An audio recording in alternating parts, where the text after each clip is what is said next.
first person to resign yet to resign, and just say Honorable Fatima Abubakar, former communication minister. What they are to judge them Nancy, young names and some across sworn near Kisia Jabin, said they are on my soldier for one name phobia. Just say Omo Eboshi, they call a year the former finance minister fee.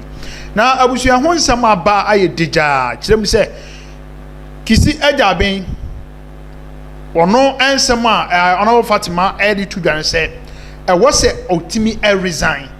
Now the angel was Otimi resign said one. Now or you lonely or no kwa energy or no NDC for him or no so NPP for a palm and almost share a nurse a Juma said you see yeah before a nurse there you have no evidence and man for be said no can who be and another don't call for the 2 minute sentence as a special procedure but a bra obenya antina so now investigation be your baby and come here say yeah ni on domusu ko nya the concrete evidence obetimi di nipa no akọ court abusia won sam no abaye bebre pa yanye bre na yentie onmunyamfo Kisi Ejabin anase aye honorable Hannah aye Fatima Abubakar rather yentie ni sem odi atudwa na nei wa kika bi pa wa chirechire nsemu nso abie efunu nso amefunu ne abie. Yeah, what's sorry about the press conference? So, who declare no as a fugitive that there is a purported letter, and a purported raid, and the dangerous thing that the OSP said about the raid of Ken Oforiatta's house. I want to quote him. Me paraphrase it. This is what Mr. Kisi Ejabin said in his press conference. And I quote, the OSP did not raid your house on Tuesday, 11 February 2025 or on any other day. Our intelligence, our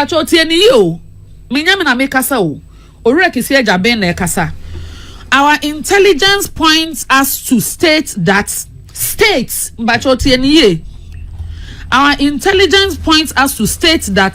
the purported raid on Mr. Oforiatta's residence was staged, or at best an imposter action, an attempt to call disfavor for the OSP and derail the investigation. What? End of quote. Intelligence getting quite porous.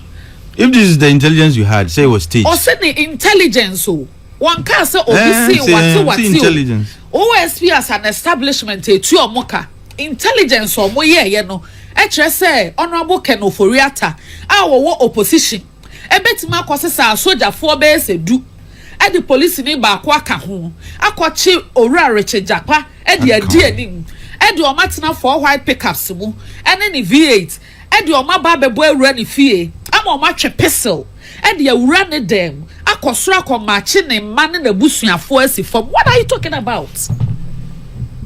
What are you talking about? And this man has said all this and gone scot-free. Or did he know what that?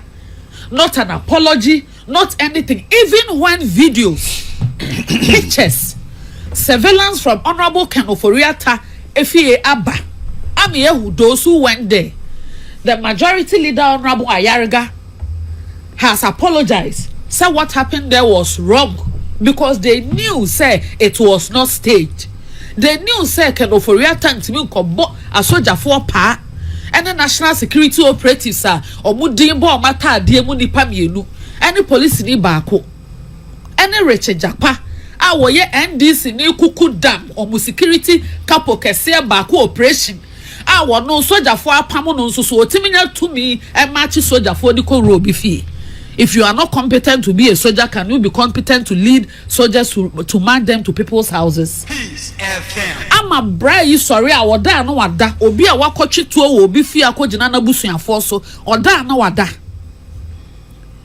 Na OSP etimia baby na no abeka che Ghana phone na say ono no intelligence on can say speculation no.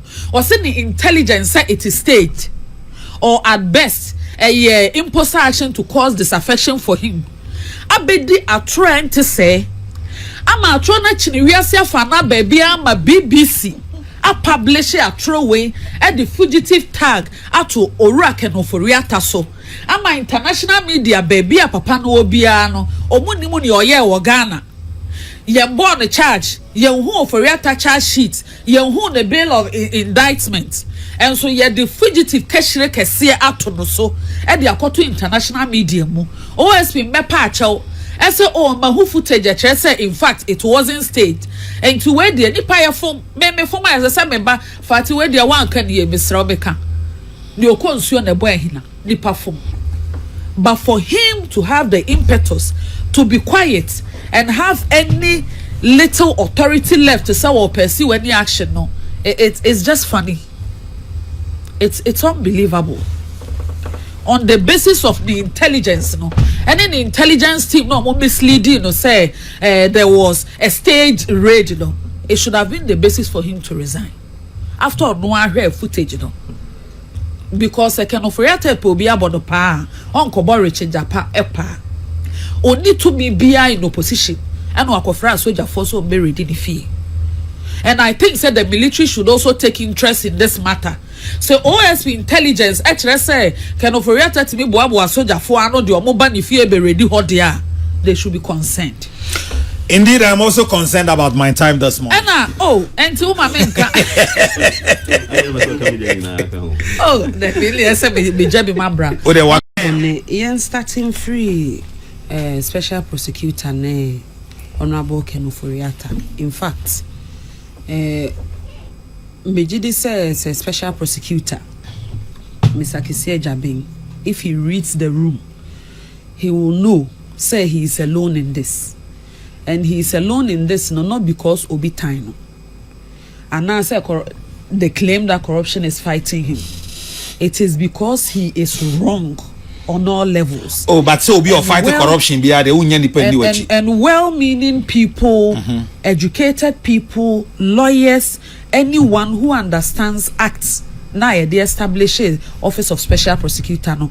Untimi njina mrebia so emfan support Mr. Kisia Jabi. Niedi kan no. Mami nsi asema me bra penyi e kan no so. Office of special prosecutor no. It is an anti-corruption agency, not a PR agency. Anti-corruption agency. And as a foul and special prosecutor, wunye nyame. Wutumi ni authority ni na within the confines of the acts. They are established office no. Tumi a act na fa ma no. Untimi mfa bi mbeka ho. The object of the act under section 2 of the act no. Actually say wo no be corruption o be nya proceeds of corruption no a prevent corruption wo dwuma ni nyina no enu nti ne fa o enti at the end of the day no the responsibility is on the OSP to do proper investigation. He has powers to even arrest. He has powers of police. And to so much to so be and for complain and background, we are diligent work to investigate her. He will be able to proceed to prosecute. Now, so we are section 3 subsection 2 of the OSP Act. A check on the system of reporting. As is a we are successful prosecution. Now all recover proceeds. As I said, would the report to come Attorney General's office near the kind. Near Tosu Mienu, as I said, one year publications on at least 2 dailies. Any websites, naturally, Juma Waye. And even the extent of PR, any what you are expected to say, no, and one random. What is the OSP doing now? Especially in this Kenoforiata's case. One, he has peddled falsehoods. And I will prove those falsehoods based on one press conference or yeah.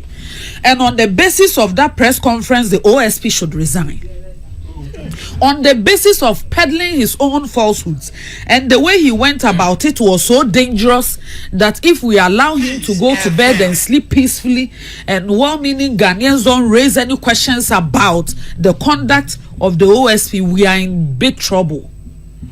Because ebien na de euforiata ochina ebeye me ochina na na ebedru so obi a beje ne de Me the only me fine don't for me fish. Dey kind. Mr. Kisia Jabin so declare Ken Oforiatta as a fugitive in the press conference. Me pacho e be a fugitive no eye complicated obi ntiase. Enti yenko Miriam Webster dictionary or definition of who a fugitive is. Or say a fugitive is a person such as a criminal suspect or witness who tries to elude law enforcement, especially by fleeing the jurisdiction. End of quote. Honorable Ken Oforiatta, as at the time I free Ghana, there was no criminal investigation or suspicion, any suspicion or any activity relating to say a penalty. He was not entitled to travel. He walked through the airport as a free man. He notified the then Chief of Staff, Fremont of Paris. Okoyo started the treatment on 22nd January. He wrote to the current Chief of Staff, Honorable Julius Zebra. He added his email addresses. He added the details of his lawyers that should they need him, because he served in capacity as finance minister and later as presidential advisor. Even if there is no criminal proceedings, there may be a time when we hear information be and be. Even the current administration, people still reach out to us. Transition period netchum. Then so they believe say obe kind bibi obetime dia boa ama aban no adwuma akoso. They will call you and ask say, oh, what kind this process? When they in charge, when the one information where you the be. So he, out of the goodness of his heart, wrote to the current Chief of Staff, Honorable Julius Zebra, said, me wa have me condition, ebi anambe hear me for BB. This is how you reach me. 2 days after that, which is the 24th of January, and sent the OSP, a letter so invite no, so one brand office for interview or the letter no, ekoja wo ni fee. Tieni yo. Enti Ken Oforiatta's travel for medical treatment in US was not occasioned by any invitational OSP de Breno. Say be we inviting no so ombra and out adiche ya what is so sorry macha fa the bag adwane a obeka say probably this is the reason enti a wo to kwan. That did not happen. Otro ya so awokoja wo ni fie no lawyer straw enye no pe omuma Mayo Clinic hospital no award treatment no etro the identity of the hospital on my website, how to read them, the name of the doctor who gave that notice ni bibia de kan home aoje.